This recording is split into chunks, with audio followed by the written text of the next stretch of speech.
Welcome back. In this video, I'll show you how to change the control scheme in Call of Duty Mobile. So all you have to do is launch the game on your device and get to this home page. And then from here, simply tap on the settings icon in the top right corner. And then ensure that you're on controls. So tap on controls and you should get to this page. Now you can customize the controls for different categories. So there's be it multiplayer mode, battle royale mode, and the zombie mode. So choose the one that you prefer. And then you should see two options. There's the simple mode and the advanced mode. Now choose the one you desire. And once you select them, you can go a step further by customizing the layout. So simply tap on custom layout, and then you should get to this page. Now, let me just reset this to default. Let me use another one.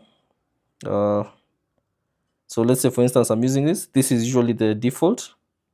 This is the default layout for the controls. This is the default layout. So you can move around the buttons to suit your needs. You can move the buttons to any position you'd like.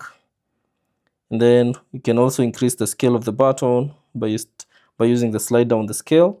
You can also increase the opacity or reduce the opacity. So you can play around with all these settings and find the button and find the position that you'd like to use, or rather find the comfortable settings you'd like to use.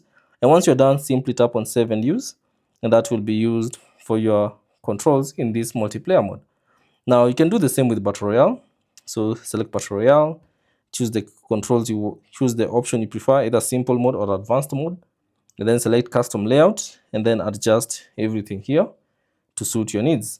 So that's basically it on how to adjust how to change the controller scheme in Call of Duty Mobile.